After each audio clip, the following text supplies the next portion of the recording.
शुरू करता हूँ मैं उस मालिक के नाम से जो सबका है और बहुत मेहरबान है। मैं सज्जाद नोमानी आज बहुत ही दुखे दिल के साथ देशवासियों से, पूरे देश में बसने वाले इंसानों से जिनकी इंसानियत अभी बाकी हो, उनसे अपने दुख और दर्द का इजहार करके कुछ अपील करना चाहता हूँ। मणिपुर में जो कुछ हो रहा है और जो 3 या 4 मई को एक लड़की और महिलाओं के साथ जो कुछ हुआ था और जिसकी खबर अब पहुंची है, इसलिए कि वहाँ हैवानियत को, दरिंदगी को छुपाने के लिए इंटरनेट बंद कर दिया गया था और अभी भी वो बंद है। दरिंदगी, इस हद तक दरिंदगी, 19-20 साल एक लड़की के साथ जो दुष्कर्म किया गया है, जो हैवानी हरकत की गई है, उसको सुनने के बाद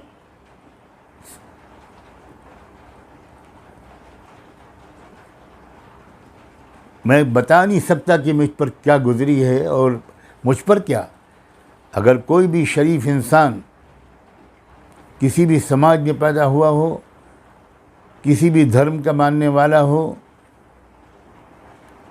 किसी भी कास्ट में हो, उसका सर शर्म से झुक जाएगा और उसका दिल गुस्से से भर जाएगा। कहाँ पहुँच गया हमारा ये देश?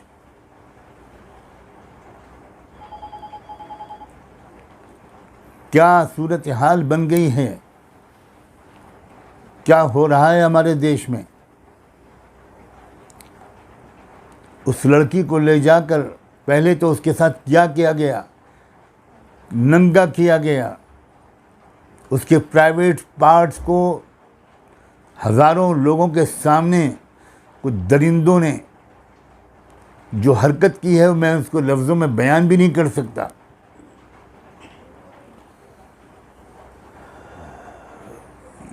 ये वो लोग कर रहे हैं जो महिलाओं के अधिकारों का कारोबार कर रहे हैं। उस नाम के ऊपर अपने काले करतूतों को छुपाना चाहते हैं। ये दुर्दशा हो गई है हमारे देश में महिलाओं की। ये है स्टेटस और मुकाम और औरतों का।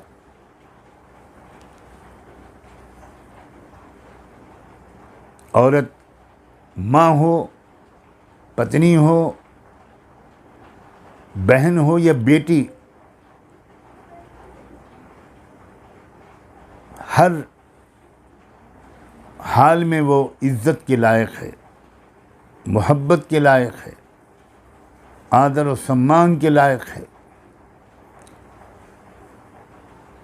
मगर ये हमारे देश में हर कुछ दिन के बाद एक तजुर्बा होता है, एक फ़िल्म दिखाई जाती है। मुसलमानों ने बहुत कुछ सहा और वो तो आज़ादी के बाद से ही सह रहे हैं। मुस्लिम महिलाओं की जो हालत हुई है, एक बिल्किस बानो का केस उसकी मिसाल के लिए काफ़ी है। फिर सिखों की बारी आई, सिखों ने सहा और अब क्रिश्चियंस की बारी है, अब ईसाइयों की बारी है। काश कि मुझे ये न बोलना पड़ता। ये जो मारे गए लोग, जिनकी इज्जतें लूटी गईं, जिनके घर जलाए गए, जो चर्च जलाए जा रहे हैं, 2 दिन में मणिपुर में 2 दिन में 296 चर्च जलाए गए हैं। ये 2 दिन की रिपोर्ट है और ये मैं नहीं कह रहा हूँ, ये केरला के फादर का बयान है, फादर जैकब। मेरे पास अल्फाज नहीं है, रियली मेरे पास अल्फाज नहीं है। मैं मुनासिब शब्दों को ढूंढ ही नहीं पा रहा हूँ कि मैं किस तरह अपने रिएक्शन का, अपने दर्द का, अपने दुख का, अपने गुस्से का, अपनी शर्मिंदगी का इजहार करूँ। ये किस देश में हम लोग रह रहे हैं? इस देश में औरत का मुकाम क्या है?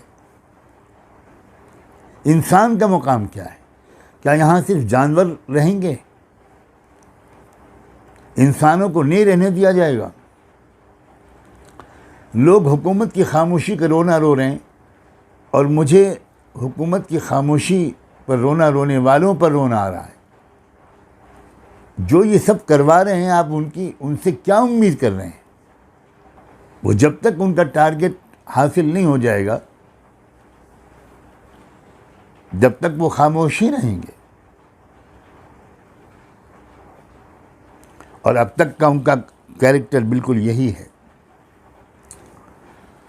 और इससे एक बात तो साफ साबित हो गई, मेरे देश के लोगों, खुदा के लिए सुनो,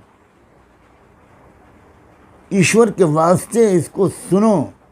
ये मत समझो कि इसको एक मुसलमान कह रहा है, ये सोचकर सुनो कि इसको एक देशवासी, एक भारतीय, एक हिंदुस्तानी, एक इंडियन कह रहा है, एक इंसान कह रहा है।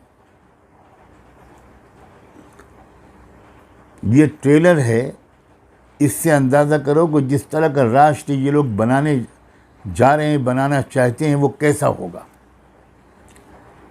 उस राष्ट्र में इंसानों के साथ कैसा सलूक होगा, उस राष्ट्र में महिलाओं के साथ कैसा सलूक होगा, उस राष्ट्र में गरीबों और कमज़ोरों के साथ कैसा बर्ताव होगा।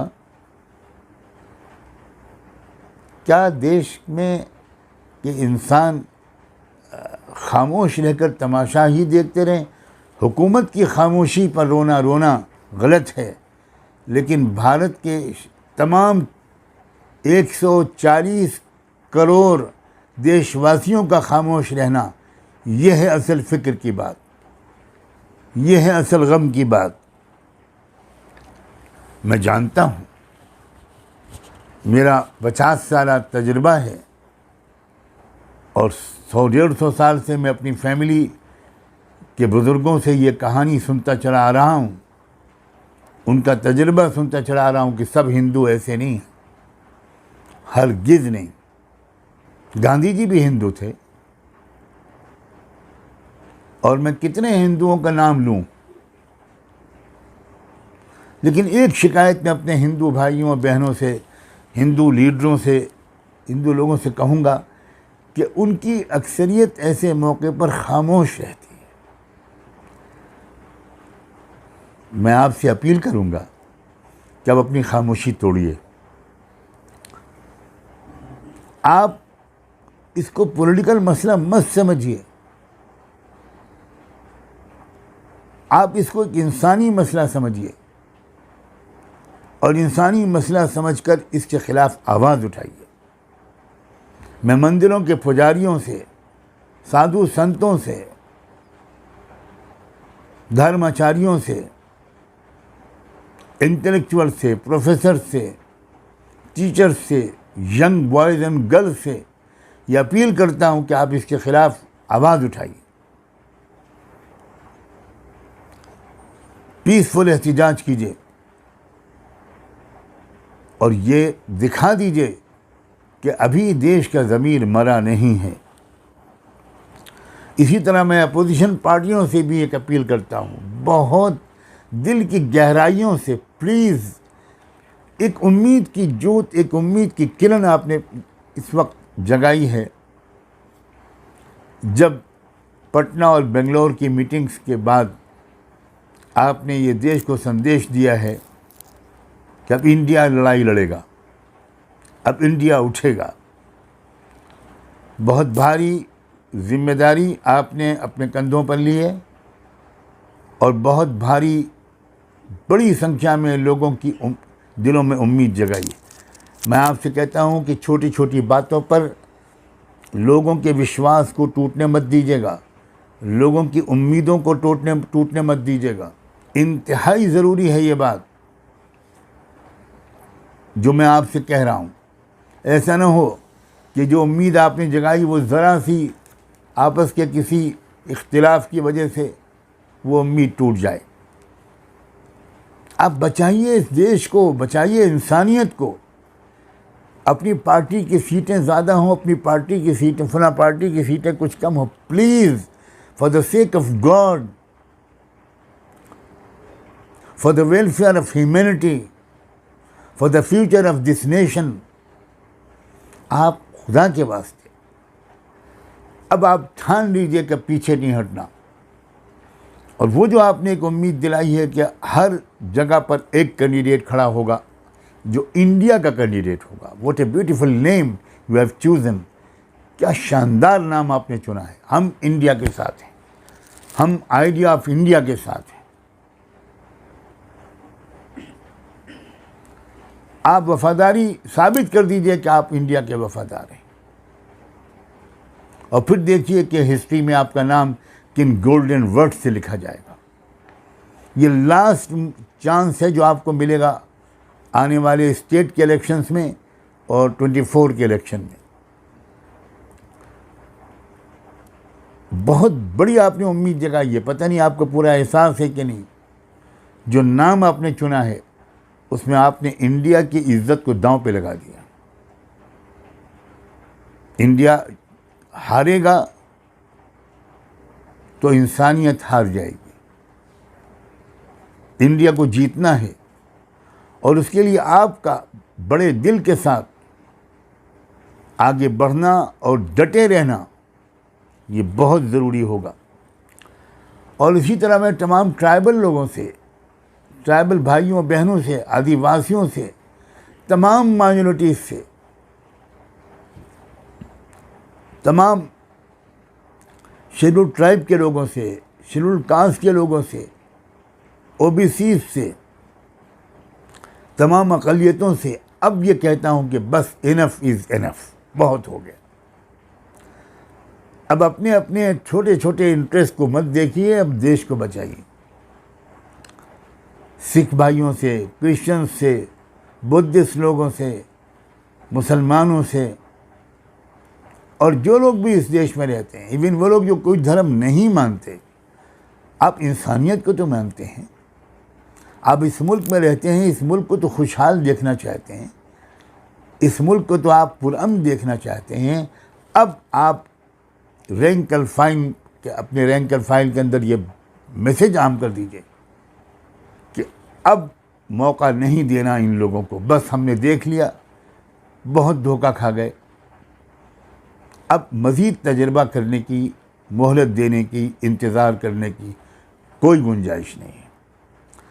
मैं उम्मीद करता हूँ कि जिस नीयत से, भावना से मैंने ये बात कही है, आप प्लीज़ इस पर गौर करें। न मैंने किसी पॉलिटिकल पार्टी के साथ हूँ, न किसी पॉलिटिकल पार्टी के ख़िलाफ़ हूँ। मैं आइडिया ऑफ इंडिया के साथ हूँ, मैं इंसानियत के साथ हूँ, मैं कॉन्स्टिट्यूशन के साथ हूँ, मैं ह्यूमन वैल्यूज़ के साथ हूँ। और उन्हीं को वजह से मैं इस वक्त आपकी सामने उपस्थित होकर, आपकी खिदमत में हाज़िर होकर मैंने आपसे ये अपील की है। काश कि मेरा ये पैगाम किसी तरह मणिपुर के लोगों तक पहुँचे, उस परिवार तक पहुँचे जिसके लोग मर्द मार दिए गए, जिसके पुरुष मार दिए गए, जिसकी महिलाओं के साथ जो किया गया है, जिस तरह उनकी देह को नोचा गया है, अनइमेजिनेबल। बस में होता तो मैं जाता, उड़कर जाता और उन लोगों के आंसू पोंछता और दो शब्द उनसे कह सकता। मैं उम्मीद करता हूँ उन तमाम लोगों से जो मेरे इस संदेश को वायरल कर सकें, वो मेरे इस मैसेज को आम करें। बहुत बहुत शुक्रिया। खुदा हाफिज़।